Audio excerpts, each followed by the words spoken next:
This is Truth Frequency Radio. The wicked ones obviously under heavy Masonic influence. When you finally boil it all down, magic is imagination. We are moving into an age of manifestation. Things become actually less material, more ethereal. The golden dawn is when we awaken to this new station of life. What you think becomes real quicker. Regain our imagination, regain our inner child, and let that inner child out.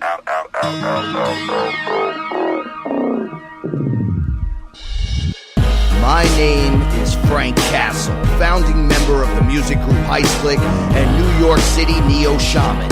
After a serious injury sidelined my career in 2013, I decided to set out on an adventure to search for myself with the help of the plant medicine Ayahuasca. What I discovered waiting for me was something I could have never prepared for. It was time for me to become something more, someone more. It was time I became fearless.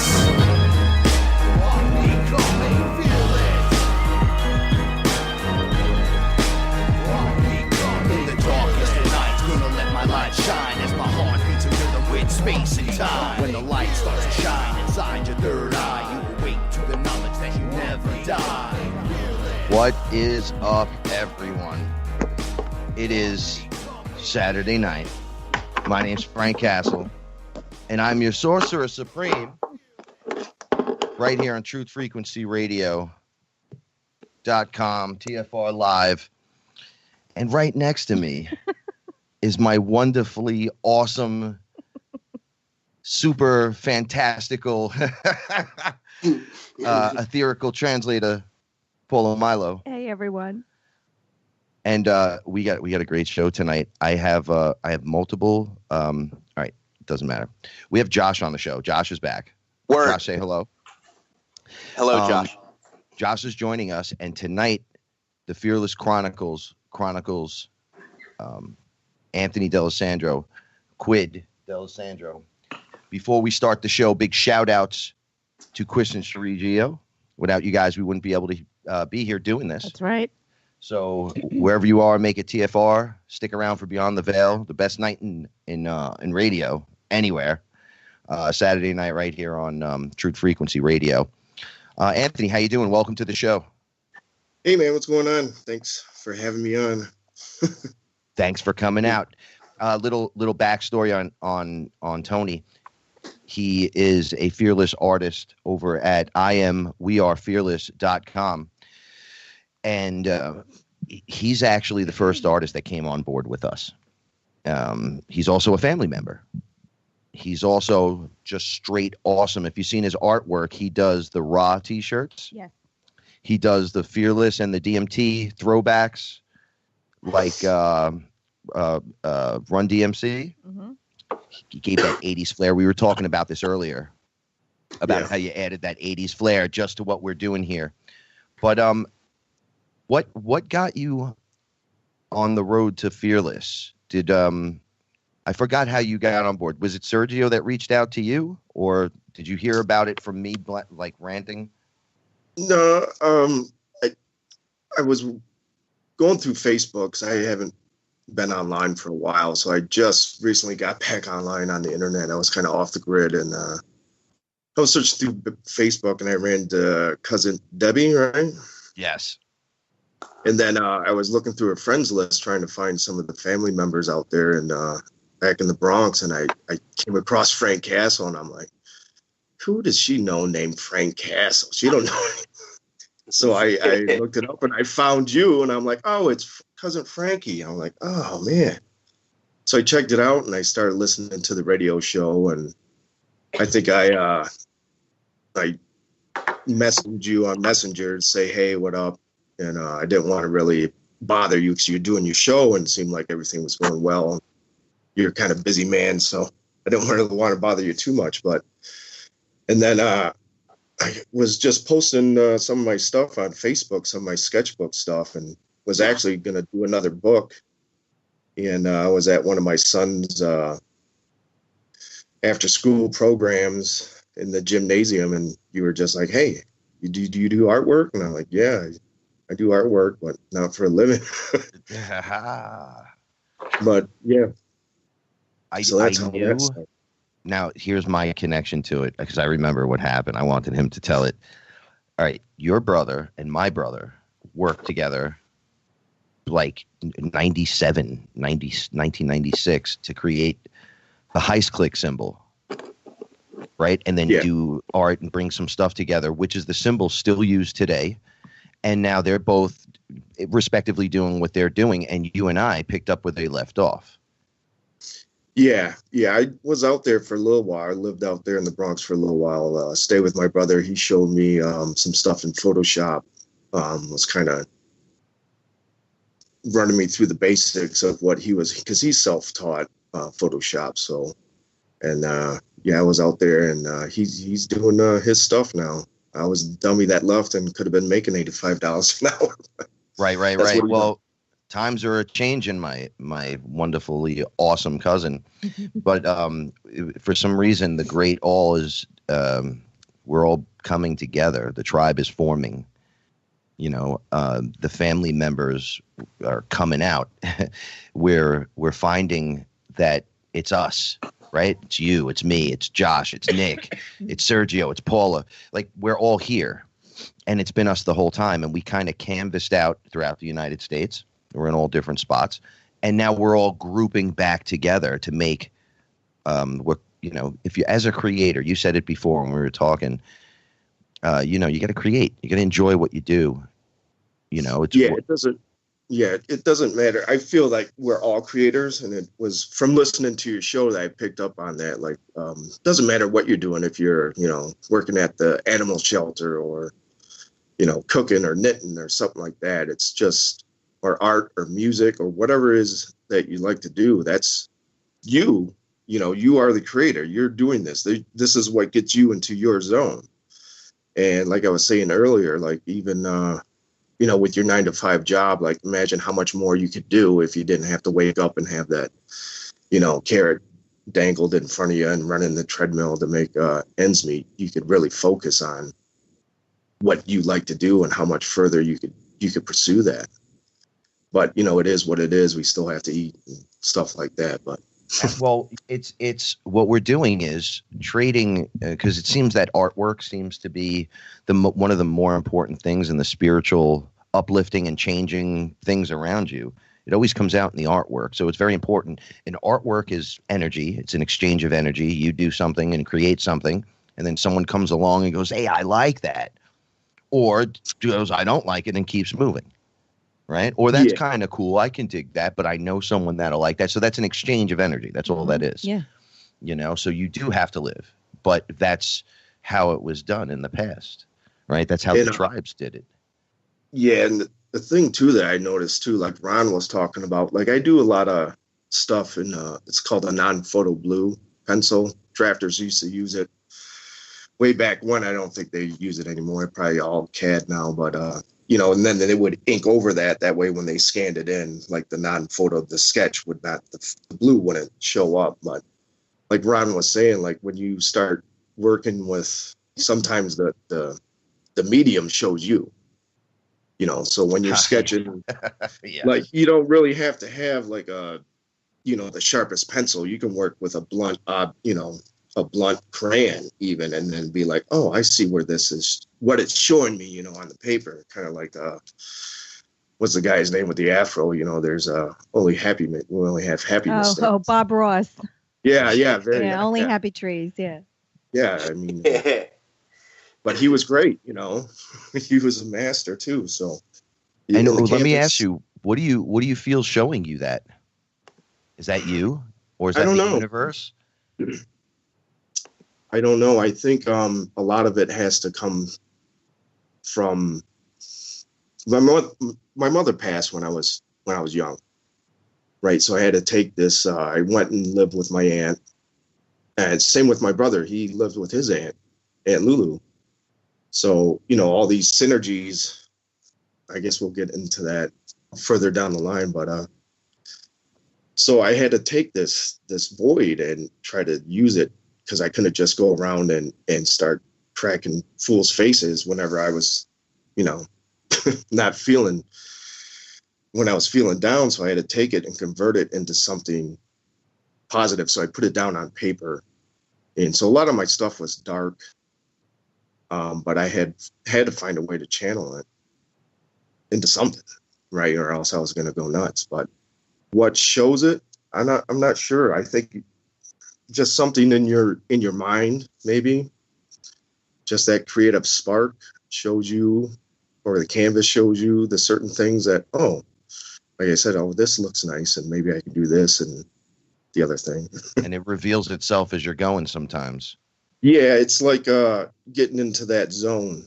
Like sometimes the muse comes and goes. Like sometimes it's like, you could sit down and sketch for hours, and it's kind of like the batting average, you know what I mean? Like you're not going to hit a home run every time, maybe 1 out of 10. But when you do find that groove, it's like, all right, now I'm in my zone. Now I can see what's going on. And it's in those moments, like we witness other characters doing it, and I see it in like basketball when Michael Jordan would hit the zone, right? Yeah. And that's when the magic happens. And you're like, oh, that's when he scores baskets. I'm like, yeah, but you do that with your stuff. Yeah. You score your baskets. No matter what it is, like I was saying, if it's cooking or whatever it is, yeah, you get into that zone and you just know, like, hey, this is what I should be doing.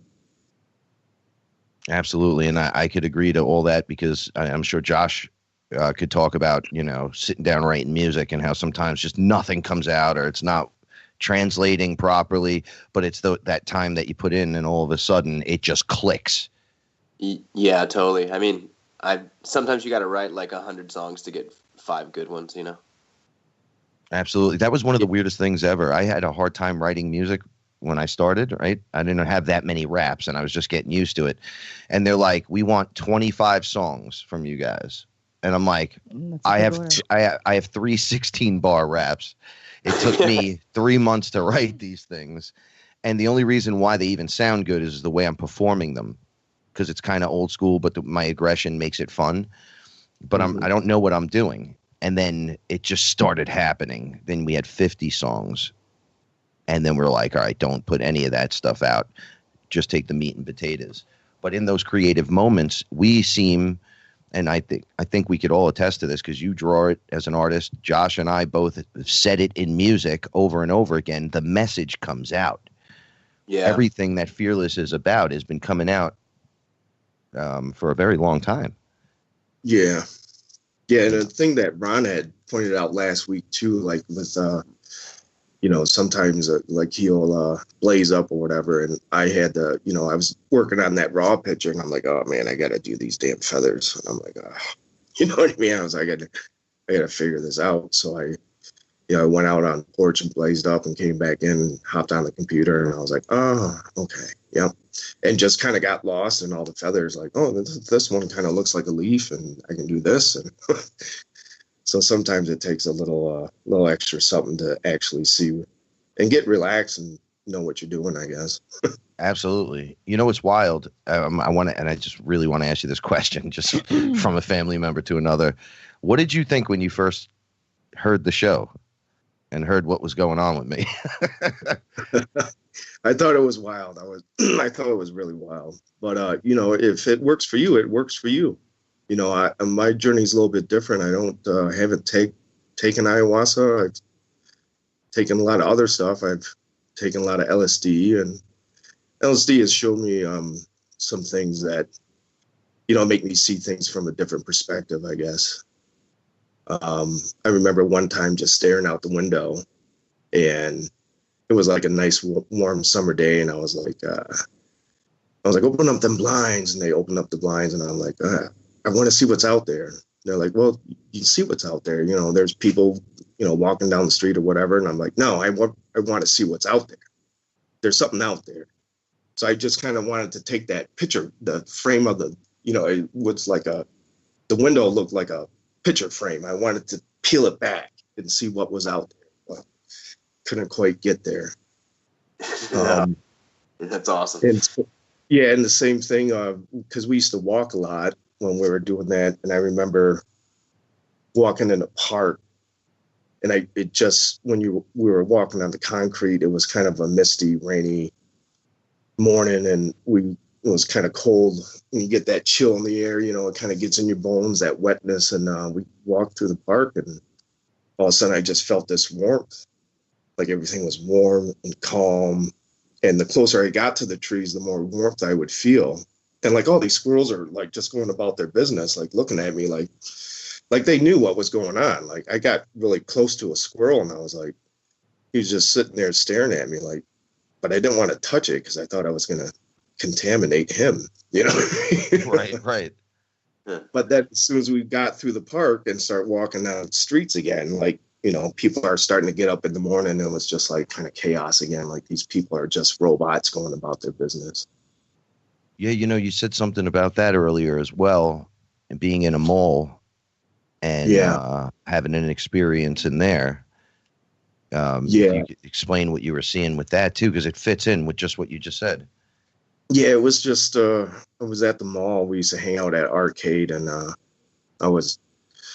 had dozed, for a better word, I guess, and I was just kind of staring at all these people in the courtyard. They're just running around, like it was like looking in an aquarium of all these like sea monkeys, like just running around. I got to get here. I got, they got bags of stuff, and then they're talking on the cell phones and all this other crap. And I'm like, these people, it just was like madness to me. It didn't make any sense.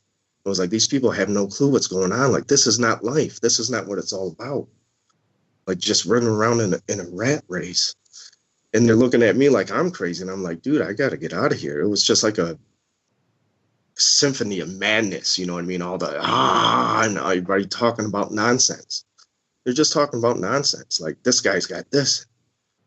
We were talking earlier, like, I hear people all the time say, well, Jimmy's got a boat down the way, and this guy just got a new car, and he's got a pool in their backyard. And, well, who cares, man?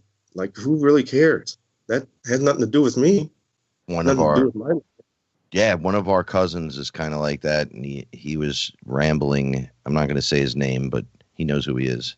He was rambling about very expensive clothing while everybody else was trying to talk about spiritual stuff. And he was just like forcing it in, and everyone was like looking, realizing what we were watching, which is what you're talking about. It's like being absorbed into the consumerism, which allows nothing fresh and creative to come out. Well, I mean, if that's your thing, then that's you. I mean, that makes you happy, then that's you. I mean, you can go about your business, but that has nothing to do with me. And, keeping up with the Joneses doesn't really make you happy. You don't know what those people, when they sit down at the kitchen table and have to pay them bills, I'm sure they're not as happy as they look. When they're driving around in their sports car or whatever, they're probably miserable when they open up that bill, I'm sure. I have to agree with the comment that you just made, because Frank and I were having a conversation a couple of days ago about keeping up with the Joneses. And for a portion of my life, I felt I was playing that game too, even though I knew I didn't want to do it. And that's what bothered me the most about it. I knew it was wrong, and I knew I didn't want to be a part of it, but I got caught up in the loop. Well, that's what they sell you with the whole American dream. You know what I mean? It's like, you got to have a house and a dog and, 2 cars. I mean, granted, I have a house and 2 cars, and, they're not much, but damn, they're mine. They might not be the fanciest things on the planet, but at least they're mine. But yeah, that's what they sell you with this whole ideal of the American dream. There's, one of the things we do at FearLess, we retake back what they're doing to us. So it's almost like they're projecting at us, right? So you pay, let's say $200 for a Nike Swish sweater, right? Or something like that, or sneakers with their symbol on it and their stuff. And it's not cool unless you have the red one, and the red one is only in the side. And if you don't have gold Yeezys, then wow, you're not. Meanwhile, I'm not down with any of that. Like, that's all that's out there is just this stuff, and that they have the most money, so it's promoted in, and I'm sure their symbolism means something. So with FearLess, we are like, yo, man, like the artists come in, create art, be beautiful, do what you got to do. We retake over the beautiful symbolisms and send them back at the people, you know, they could make the choice and go, oh, look what this is. I can choose to be fearless and not be part of this junk that's over here. Well, that's like empty commercialism. Yeah, you make a good point too with the whole Nike thing. You know, it's out, but like what I think a brand should be is more like Nike's great. You know, a lot of people growing up in the 80s, we all, you know, probably had a pair of Nikes then, but they're not, you know, it's a very cold type brand. They're not very interactive with their consumer to where we like to, I think it's more personal when, you know, we're trying to make it a personal experience with our customers, at least we're trying to. And I think that's what keeps them coming back, you know. And well, I think it's a family connection, and they understand that. Yeah, I think, you know, the more personal you make it, the more you make them feel part of the brand. Not, you know, here's the latest, you know, Nike swoosh. Well, I think that the brand actually gets, at one point, you got to make money, so you call it a brand, but then it's really not a brand. What it is it becomes that community. Yeah, right? Fearless becomes that awesome state of mind. That's why I like the I Am We Are Fearless website, because when you go onto the website, you can search for a product by artist, you can search by design, and you really get to know the artist. You get to know what that guy was thinking about, you know, when he was designing that T-shirt or cup or hat, you know, and you can reach out and you can actually, you have a venue where you can ask questions or leave your comments or, you know, just say, hey, what were you thinking when you did this T-shirt? Yeah. Real-time interaction. Yeah. Real-time interaction. And that's, I think that's great for, like, I would love that too. And all these people have been, you know, sending in their pics with their new stuff, and it's great, you know, and I just love it. It's great. I'm so grateful and blessed to be a part of it. Oh no, it's incredible. It's bigger than me because it's not me. Like I'm just the guy that presented it, right? Like, hey, we're being fearless, right? And then the I Am We Are. All right, when I go under, they're like, you know what the I Am We Are stands for, right? And I'm like, well, what is it? They're like, I think of a video game, right? And if you had the code to set yourself on the path that was proper. And I'm like, what do you mean? They're like a proper understanding of what's happening around you. So I go, okay. And they're like, if you can encapsulate that into a couple of words, bunch of letters that you make with your mouth, right? Then you got it, right? You start there and then you live it. So I'm like, well, what is it? And they're like, well, it's I am. And I'm like, yes, I am, because I am. And they're like, right. And they're like, but we are. And I go, yeah, I'm connected to,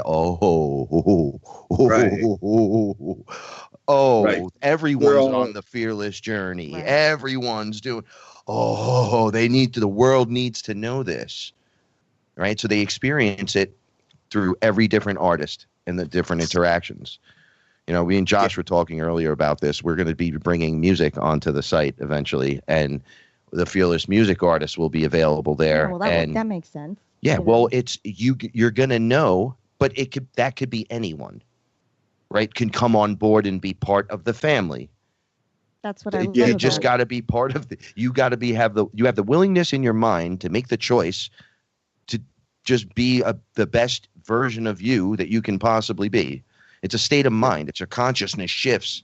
It is a state of mind, you know. And a funny story, Frank and I, as soon as we started the show, we didn't know how we were going to be received, but all of it was pretty positive from the get. And we had said, we were having a discussion one night and we wanted to do exactly what's happening now with the website, but it took Sergio to come into our lives to make this happen. Because Frank and I talked about this maybe a year. We had an idea to do something. We didn't have Fearless yet. It wasn't even a thought yet. And then we didn't know what the show was going to be called. I was afraid to do the show.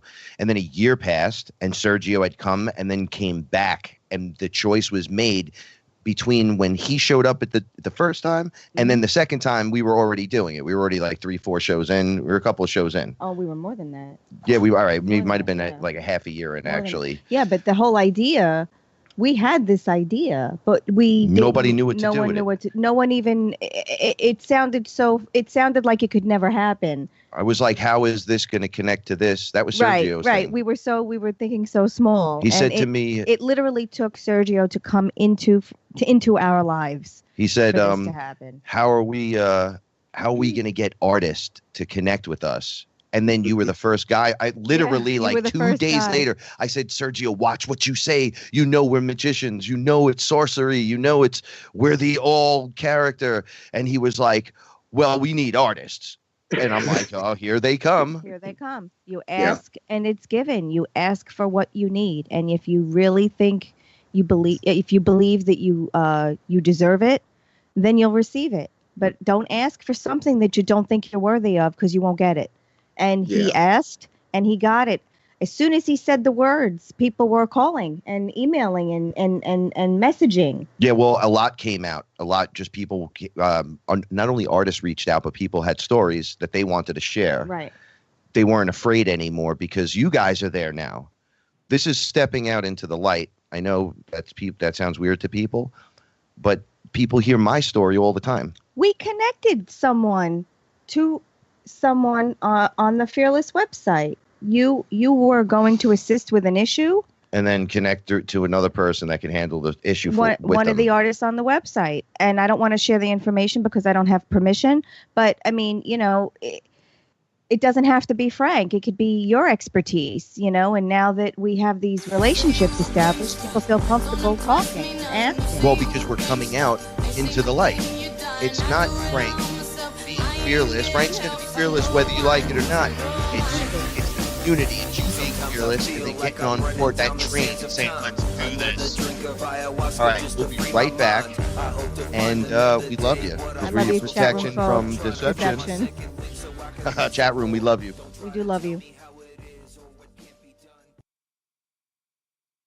No hate, no hype, no fear. We are TFR. Frequency Radio. Am I awake or is this a dream? A fantasy where I'd rather be. So come and talk with me. Come and walk with me. Is this a wake-up call from my reality? Have you seen my friends? Have you seen my girl? Wake me up from this. I'm trapped in this world. Yeah, what's up, everybody? If you like any of the music you hear, or want to hear some of the music you haven't heard yet, Josh, where could they find you? I'm playing in a band right now called Man Without Plan, and they can find that on Bandcamp. Man Without Plan. You could just go to Bandcamp and type in Man Without Plan. And we're starting to play some shows and working on a new record, and eventually we'll be doing some shows with the Descendants coming up. So rad stuff coming on the horizon. That's beautiful. And what about your book?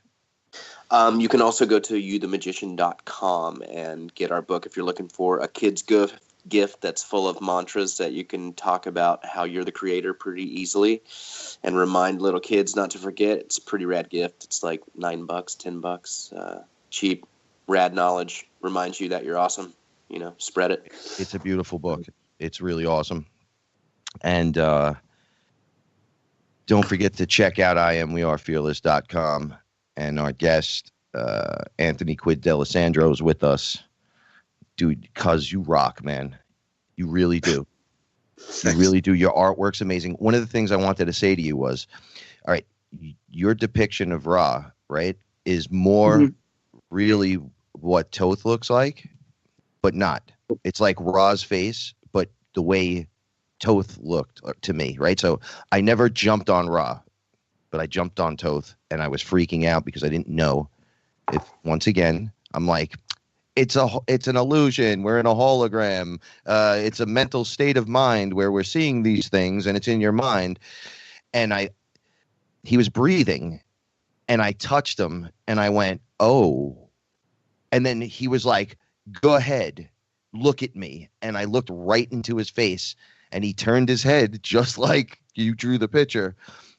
But his head is the other bird head, but it was the same that when you were talking about the feather just a few minutes ago.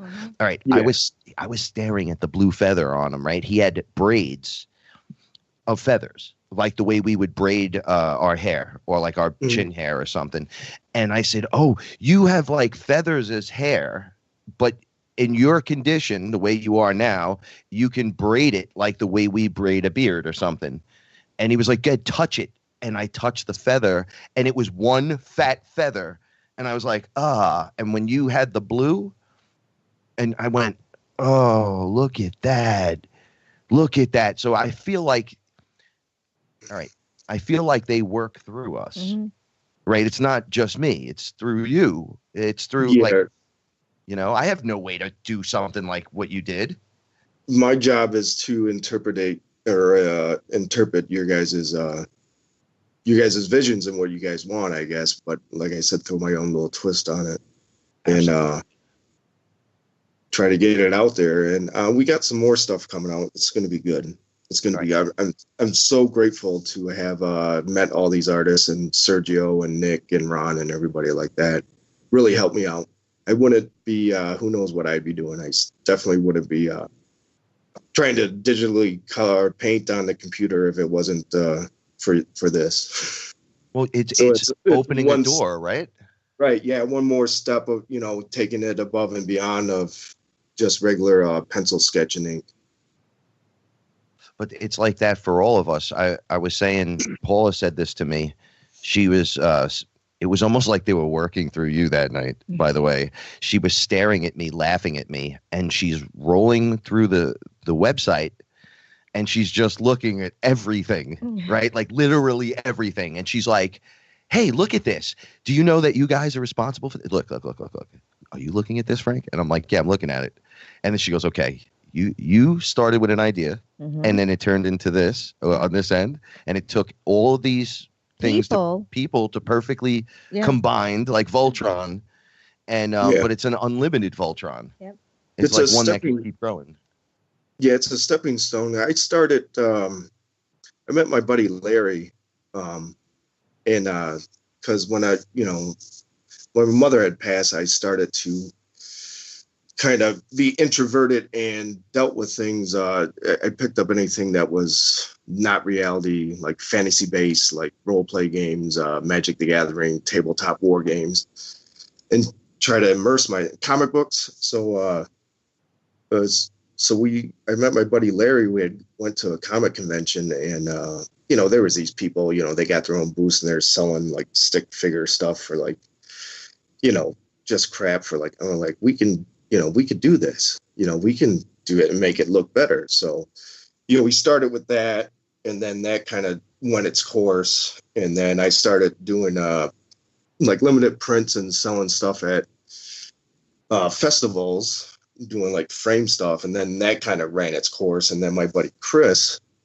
who does all the sculpting and stuff, he was doing real well at these festivals, and he had started his own thing. And I was kind of floundering. He said, your stuff would look really good on t-shirts. We think your stuff. So I was like, oh, well, so I tried that. Went to a website and tried to set it up, and it just, I didn't like to deal with that whole technical thing. And then, so that kind of floundered and died. So now it's like, it kind of progresses, it's all there. So now we're doing this, and we got Sergio who's doing all the back channeling, all the back work. So, well, you know what it is? The heart of the team came and implanted itself, right? We have all these talented artists, right? We got musicians, we got, artists, we have designers, right? Yeah. Everyone does something different. When Sven does the paintings, right? And we all really come together. But then you're like, I don't want to do, we were talking about this earlier, like as an artist, I don't want to, all right, in hip hop, I don't want to write the song, do the music, produce it, do all that stuff, then do the video, film the video, be the guy in the video, call everybody, tell them to come, right? Yeah. Book the show, sell the tickets. All right, that's a lot of work. People do not realize what it takes to be good and in the business. Yeah, right? It is a lot. Who wants to do all of that? But you want to hire a promoter, but everyone's shady. Right. Right? Yeah. But especially with the comics, the small press comics was a lot like that too. You know, you had to fold and ink and staple your stuff and, you know, all that stuff. And like when I used to, that's the way Quid came about, was because like, you know, I was doing the stories and the pencils and the inks and sometimes the colors. So I would do a pen name like, you know, artwork by Quid, inks by the cartoonist without a clue, and colors by some kind of wonderful, because like I didn't have a team. It was just me. So I just started making up all these crazy different names to make it look like I had a team, but I really didn't. But I think like the progression, like in my timeline, like, you know what I mean? Now it's all these things seem to add up in my brain now. Like, oh, I did that and that was good. Now you know, it keeps going and going. And now we're doing this t-shirt thing. And I don't know, it's kind of a synergy type thing, I think. I think we've learned exactly what we like to do and how we like to do it. And then you're like, well, how can I get anywhere with that? Right? Like I could make the art, but I'm not really a good promoter, right? I don't. And then you got the promoter, and the promoter's like, wow, I love talking all this stuff, but I literally don't know how to send an email. Right? So it works its way around the crowd. Yeah. And it's say true. to yourself, And also, I mean, Frank, you also know, like some people really love to do those different positions, you know, like I think from artist point of view, it's like, man, I love being the artist and doing it out there. But the business end, you can feel weird about it, you know, like you can almost feel unauthentic trying to be like, buy my stuff. So it's good to have somebody that's willing to back you up and believe in it, you know. Everyone in my group called me promotion whore for 20 years. And I'm like, no one, like when we stopped somebody's got to do it, dude. You know, yeah, like somebody's got to say, yo, look, we're here. And they're also, like, yeah, but. Like this, it took me a while. Like I remember I used to, when we'd be on tour, like in one of these bands I played in, we were called iFarm, like long before iPod and all that stuff. We started back in like 93 and we played in like 35 countries. And people would be very kind and say complimentary things. And I remember one of my guitar players, like I would always be extremely stoked and I'd be like, hey, thanks so much. That's you saying that makes it the reason why we're doing this. I really appreciate it. And I would say it like that. And my buddy would be like, dude, how do you take a compliment like that? I'm like, dude, I'm genuinely grateful. So I'm thanking them. Like, wouldn't you be annoyed if you went up and thanked somebody you thought performed really well and they turned around and you were like, leave me alone? You know what I mean? Like, so I had to I'm figure too cool out, like, for that. Yeah, like it's okay to accept a compliment, but it's really okay to be humble about it and be like, hey, thank you. Like you saying that was rad is why people do stuff. It's why people will go and still create. It's like why you'll do another drawing, or like why I want to write another song, or why Frank wants to write a rap. It's like if you get someone stoked or inspirited or inspired, you know, you get the fire stoked. I mean, that's what we're all doing. We're trying to stoke the mirror, you know. It's like when somebody gives you that reflection, it's like, oh, it's okay to like myself. It's okay to like love myself without being like I'm better than you. It's like, whoa, I'm grateful that I can recognize what's in me is in you. And you know, if you go from the allular perspective, it's rad. If you go from the like I'm competing with it, it's a rabbit hole, you know. Correct. Yeah, I find a lot of with the conventions when people come up and stuff, and they. Sometimes it took a while to break the ice when I first started out, but after a while it was like, hey, you know, and then you find like they're like, man, I really like this stuff, and like, cool, like, what do you like to do, you know? And they start telling you their story, you know what I mean? I'll be like, hey, well, maybe I'll see you here next year. Get yourself a booth. You can do it too. That's what in the Water Boy when they said use it as tackling fuel, right? And he became awesome. Right? That's what we absorb. Those interactions is what causes you to be spirited into the next adventure. Yeah. Right. And I remember one time I was at a concert at Harpo's and I seen one of my favorite bands is Suicidal Tendencies with Mike Murr. Nice. And the concert had just got over and I remember they had like a steps that went down to the main floor area and the lights were on and I was walking down, and as I'm walking down, he's walking up the steps, right? So I'm like, oh my God, that's Mike Murr. I was like, should I say something? Should I, you know, hey, So I finally, he's coming up to me. I get up the nerve and I say, "Hey, Mike, man, that was a great show. Thanks a lot. I really enjoyed it." And he took the time out to say, "Hey, thanks for coming out," and shook my hand, you know what I mean? And took the compliment and took the time to do that. And I was like, wow, who would have thought, you know what I mean? But yeah, but that's why, people let it, like, if that was like that's great. I mean, like a Jay-Z character, he might just run by like you. And I've been to conventions too with like, Todd McFarlane, and, he's a prick. Sorry. Yeah, With, what's his face? Lou Ferrigno. Like, he'll be at conventions and he won't even look at you unless you give him $20. You can't just go up and say, "Hey," and have a conversation to him, because it's. I met him and Adam West at they opened like a strip of bars or something, and I was down in Fort Lauderdale, and they were just standing out front, and I just happened to be walking by, and they were gigantic, and I ran up to them, and I was just wanted to say hello and keep it moving, and they both grabbed me and were like, "You want to take a picture?" And they're like $20, and I go, "Are you serious? You're standing on the street, bro. Like, right. You guys got to be billionaires at this point." $20 a shot. Yeah. Awful. Oh, that's hilarious. You know what I mean? But you know what's funny, when you meet your heroes and then it's kind of like denied. You're like, "Oh, I don't even like this guy." It kind of ruins it for you.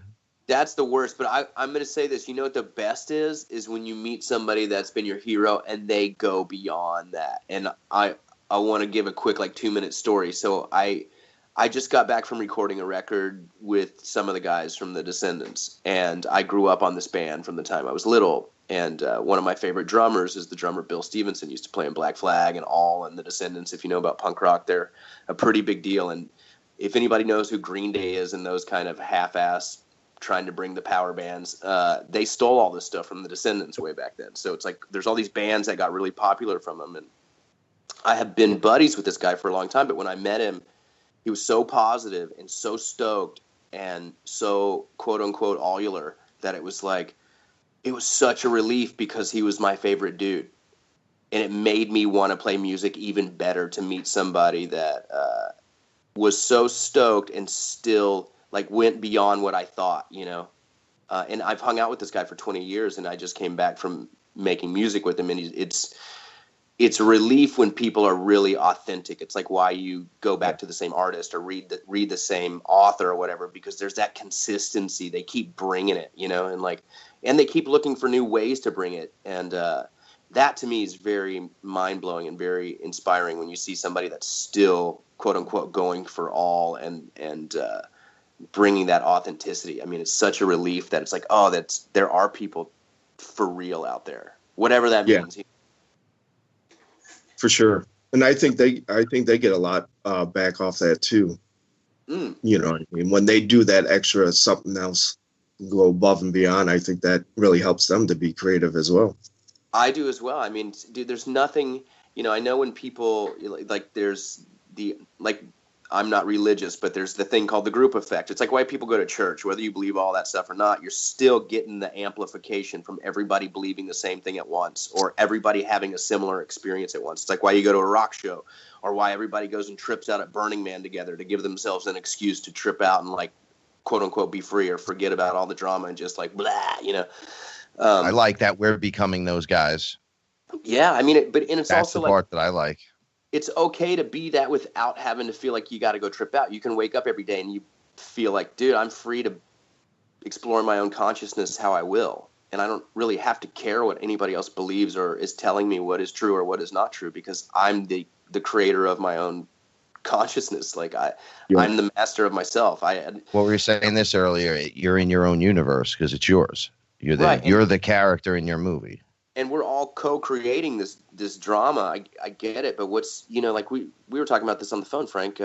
When a lot of people are going through the quote unquote wake up process, or whatever you want to call that, when you start experiencing a different paradigm or reality that doesn't work the way that you were conditioned, like mom and dad told you, or the politics or the religion or the TV shows, it starts going, oh, I saw a spaceship and that's not supposed to be real, or all that kind of stuff. Those kind of things start occurring.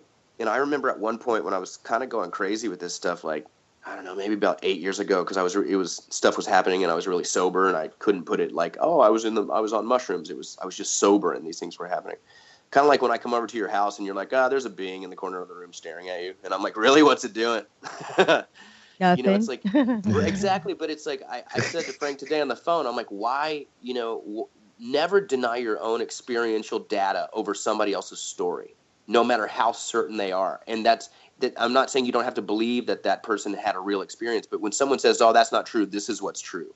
When they tell you your own experience isn't true, but this is true, big discernment flag, you know? And it's like, this is kind of an interesting game when people go through the experience of how their paradigm is shaken up so they can see that there are more than one paradigm. There are multi-paradigms occurring at once simultaneously, which is the hologram, quote unquote, or the multiverse, or the fractal all that you look at everywhere you see. Well, that's why we're building the new, on a big level, the new grid, right? And then on a small level, Fearless Tribe is reuniting from all over the world, right? It's like we're just all coming together and we're creating that new reality inside that giant mess we made. Right, and it's also making it safe to be like, hey, it's okay to talk about this and not be, you don't have judged. to be, you don't have to feel weird about it. Like, you know, there's a lot of, in, you know, the new age or whatever, all that, you know, and I don't have a problem with the new age stuff, but when you say that to people sometimes, or when you say stuff like ascension or raising your vibration or tuning into this or whatever, people are like, what are you talking about? You're like, I'm actually talking about how frequency modulation works, as that's what everything is. So it's like this language shift, even though it sounds kind of kooky or whatever in certain terms, it's actually pretty literal if you get down to music. So like when you were talking earlier before about, you know, we're coming into the light and all this stuff. Well, literally everything is made of light. Like even modern science says your body's not even physical because you're just a vibration and the atoms aren't even touching. So you know, you are the light. Like, well, we're making it okay to be you again. Right. You know, it's okay to, quote unquote, metaphorically and literally shine your light. Like, it's okay to be you. You know, it's okay to know thyself and shine that, and to be like, yeah, I am this. But also, what's really cool is the word light also, it literally means information. So like you're regaining self-gnosis, whatever that means to you, because that's an individual trip, as we watch everybody, quote unquote, kind of pop, you know, or like the cocoon bust, and like, oh, everybody's like, whoa, you look like that. Oh, you know, or the flower looks like that, or whatever. It's like, whoa, I had no idea that crazy looking thing looks that magical now, and it's a perfect lattice. You know, it's like, whoa. So I think it's all about making people feel okay with exploring ideas that are far beyond anything that we have been sold as the limitation of truth that's been presented over I don't know how many eons of time. Yeah. Well, it's the great return. This is it right here. Everyone's activating that light, that thing that wasn't okay, that thing you wrapped in layers because don't do this, don't do that. You shouldn't think this. You shouldn't be like that. You're being judged by God. The devil's going to take your soul. On and on and on and on. Man, that's that's the good magic spell.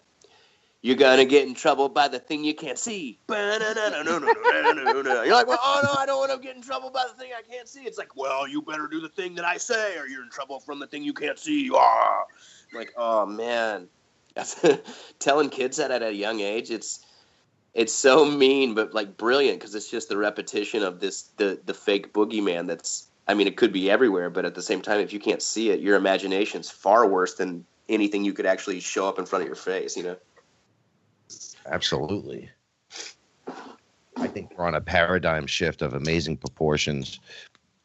And part of this whole thing is to show not what I'm doing, not what just we're doing. It's like every one of us had no clue. Will this succeed? Josh is a musician. You're an artist. You have to go to work. I had to go to work. Josh had to go to work. And it's like we just can't explore because I'm too busy and too tired and too... Yeah. What's going to be the change? Where where can I go to work around my obstacles and not make my obstacles be obstacles to me? Like where can I get that kind of work done in that kind of environment? And Tony, we were talking about this. We have a Slack team, right? So we're all on Slack and we're all talking. We didn't know how this was going to go. And Tony was the artist and you came on board and it was like, meet the talker, the guy working in the background, and the first artist. And we're like, okay. And Serge put everyone in the room together. And as people started coming on board, what we watched happen was something so awesome. Everyone started to, yeah, tell him. Yeah, I connected really, Serge will tell you, like, all these other artists came on and I was like, oh man, like Nick's putting up all this awesome stuff and Ron's doing all this awesome stuff and everybody else. And I'm just like, oh man, it's like, I told Serge, like, I'm not the one that you want, dude. These people are, well above and beyond my level. And they're like, no, just chill. And then, I started to talking with Nick and everything. And, they just picked me up and dusted me off and said, you can do this. You just, know, he actually, he said, no, you're going to win. And, you can't tell Nick what's up. Nick tells you what's up. Yeah. It's been a great support group between Nick and everybody. And even my friends that, I shop when I was doing that raw picture, I was drawing it and I took a picture of it and I sent it to some of my buddies. And I was like, what do you think of this? And they're like, oh, well, the hood's cool, but it probably needs some scroll work in it. I'm like, oh, all right. So I started doing the little scrolly works in it. And I got about halfway across one bar of the strip and my wrist was killing me. And I said, well, how's this? Oh, that's great. I was like, yeah, you're a prick. Now that I have to put all these little squiggly lines in it. That's an amazing design in the scroll. Right? Like that's, what's coming together is like the beautiful in everyone. Yep. Right? Like the best in you, the best in Josh. I see the best in Josh all the time. Yay. Hey, thanks. I love you guys. Everybody on the radio too. Yeah, spread it. All right. So we come together like this, and now we're telling everybody out there listening, you can too. There are ways to do this. We talk about stepping into the future, stepping into the light. None of us had a clue. It was an idea that we held on to because it was karmically a beautiful idea. And it's the unlock code, by the way, the we are fearless. That's it right there. What you want to be is fearless because there's absolutely nothing to be afraid of. Right? Yeah, there's literally nothing to be afraid of. Yeah, Lydia at work asked me about, what's that mean? I was like, well, what does it mean to you? It's all relative to you. Like we were talking earlier, like, you can be your own pharmacist. You can be your own banker with Bitcoin. Yeah. They have all sorts of stuff. Like you don't have to be what they tell you to be. Be yourself, man, and live your life and do what you want to do and live in the moment, really. Like Absolutely. That's the idea, right? Do it your way. Live in that moment. Each moment, moment to moment. That's what we have, right? They're like little pictures that you save in your mind. Oh, that's so sweet. Little data packets that you could look at later, like what you save in your cell phone, and then you could flick through it, right? You got to live in those. Maybe put your cell phone down and live in it. Yeah. I used to not take pictures of Squeak all the time, and he died, right? And then she goes, she used to tell me every time, take pictures of him, take pictures of him, take pictures of him. I'm like, no, I am taking the picture. Right. I'm living it. All right. I don't want to play with my phone. I want to play with my cat. Yeah. Right. So I have all wonderful moments with my little furry friend. I want to thank you guys so much. Yes, thank you. Yeah, great show, guys. All right. You know where you can find Josh, and you can find Anthony Quid Daalesandro at IamWeAreFearless.com. And through there, we'll all make the connections, and we'll make them stronger and stronger every day. With these crazy energies coming in, don't forget, ride them like the Silver Surfer into the night. IamWeAreFearless.com. We are your protection.